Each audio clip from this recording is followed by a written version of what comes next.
तो friends, welcome back to our channel Pankhal technology. और friends, आज की इस वीडियो में मैं आपको पीएफ पोर्टल पे जो दो नोटिफिकेशन है उनके बारे में बताऊंगा कि ये जो दो नोटिफिकेशन है ये क्या है, इनका क्या मतलब है और ये नोटिफिकेशन क्यों रिफ्लेक्ट हो रहे हैं। एक नोटिफिकेशन पेंशन मेंबर्स के लिए है जो ईपीएस 95 स्कीम है उसके लिए है, और दूसरा पीएफ पासबुक पोर्टल के लिए है। दोनों का मैं आपको बताऊंगा कि ये किस पर्पज से यहाँ पे नोटिफिकेशन दिया गया है पीएफ डिपार्टमेंट की तरफ से। और अगर अभी तक आपने चैनल को सब्सक्राइब नहीं किया तो प्लीज चैनल को सब्सक्राइब कर लीजिए, बेल आइकन को प्रेस कर लीजिए ताकि जो मेरी आने वाली लेटेस्ट वीडियोज है उनका नोटिफिकेशन आपको टाइमली मिलता रहे।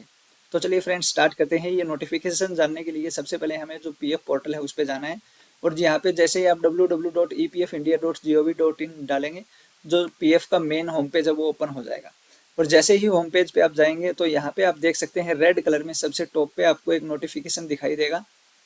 ये नोटिफिकेशन पेंशन मेंबर्स के लिए है। और आपको पता होगा कि कुछ दिन पहले सुप्रीम कोर्ट का एक जजमेंट आया था जिसमें ईपीएस 95% जो पेंशन मेंबर्स हैं उनके लिए काफ़ी अच्छी अपडेट थी कि उनका जो पेंशन है वो हायर वेजेस पे उनको मिलेगा। इसी से रिलेटेड ये नोटिफिकेशन है, तो मैं आपको दिखा देता हूँ ये नोटिफिकेशन क्या है। देखिए, supreme court judgment dated 4/11/2022 in the matter special leave petition number, यहाँ पे नंबर दिया हुआ कि कौन सी लीव पिटिशन थी वो, in compliance of the direction contained in the para 44(9) of the judgment for case of retirement prior to 1/9/2014। तो यानी कि ऐसे केसेस जो पेंशन मेंबर्स सितंबर 2014 से पहले रिटायर हो चुके हैं उनके लिए एक ऑनलाइन फैसिलिटी ईपीएफओ लॉन्च करेगा। देखिए, online facility for filing application for validation of option is coming soon. तो इसके लिए सबसे पहले हमें ये समझना पड़ेगा कि ये जो पिटिशन है जो सुप्रीम कोर्ट ने यहाँ पे जो जजमेंट दिया था वो क्या है।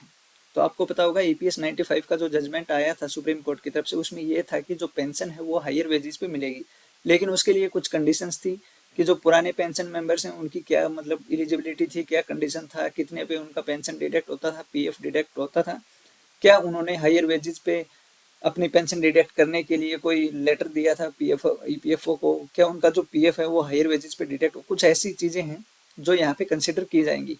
और उसी के लिए पीएफ डिपार्टमेंट एक जो पोर्टल है उसको लॉन्च करेगा जिसमें यहाँ पे ये वैलिडेशन तय किया जाएगा कि पेंशन मेंबर्स को हायर वेजेस पे पेंशन मिलेगा कि नहीं मिलेगा और कौन कौन पेंशन मेंबर एलिजिबल होंगे। तो ये जल्द ही ईपीएफओ इसको लॉन्च करेगा। ये काफी अच्छा अपडेट है पीएफ डिपार्टमेंट की तरफ से। दूसरा जो अपडेट है उसके बारे में हम बात कर रहे हैं। दूसरा जो अपडेट है वो आपके पीएफ पासबुक से रिलेटेड है। तो आपको पता होगा जैसे ही आप पीएफ पासबुक पोर्टल पे जा रहे हैं तो पिछले 2 दिन से आपका जो पीएफ पासबुक पोर्टल है वो नहीं चल रहा है, जिसकी वजह से आप अपना पीएफ का बैलेंस चेक नहीं कर पा रहे हैं, क्लेम स्टेटस आप चेक नहीं कर पाते हैं। उसके लिए पीएफ डिपार्टमेंट ने यहाँ पे बता दिया है कि उसका क्या रीजन है, किस वजह से आप जो अपना पीएफ पासबुक पोर्टल है उसको एक्सेस नहीं कर पा रहे हैं। और ये प्रॉब्लम सभी पीएफ मेंबर्स को आ रही है, ऐसा नहीं है कि किसी किसी पीएफ मेंबर्स को आ रही है। कोई भी पीएफ मेंबर अपना जो पीएफ पासबुक पोर्टल है उसको एक्सेस नहीं कर पा रहा है, अपने पासबुक में लॉगिन नहीं कर पा रहा है। और यहाँ पे ईपीएफओ ने उसका रीजन बता दिया है कि क्या रीजन है, मैं आपको दिखा देता हूँ। तो देखिए, मेंबर पासबुक पोर्टल क्यों नहीं चल रहा है उसका रीजन यहाँ पे पीएफ डिपार्टमेंट ने दिया है। यहाँ पे नीचे आप थोड़ा सा देखेंगे रेड कलर में एक नोटिफिकेशन आपको दिखाई दे रहा है, member passbook portal shall not be available on account of technical maintenance related issue. यानी कि कुछ टेक्निकल मेंटेनेंस यहाँ पे चल रहा है जिसकी वजह से आप जो पीएफ पासबुक पोर्टल है उसको लॉगिन नहीं कर पाएंगे। और इसमें यहाँ पे कोई टाइमलाइन नहीं दिया है कि कब तक आप उसको लॉगिन नहीं कर पाएंगे।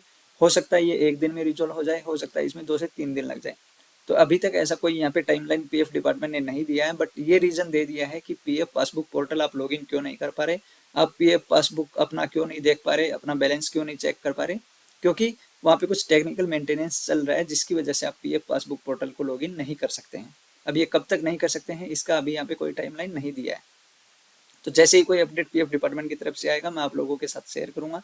और दूसरा जो ईपीएस 95 से रिलेटेड क्या क्या कंडीशंस हैं, किस किस को हायर वेजेस पे पेंशन मिलेगा, उसके लिए क्या एलिजिबिलिटी है, क्या क्या क्राइटेरिया होने चाहिए जो पुराने पेंशन मेंबर हैं उनके लिए, और जो अभी स्टिल पेंशन मेंबर्स हैं जो 2014 के बाद रिटायर हुए हैं, 2014 से पहले रिटायर हुए हैं, उस पर हम एक सेपरेट वीडियो बनाएंगे जिसमें हम सारी चीज़ें डिस्कस करेंगे।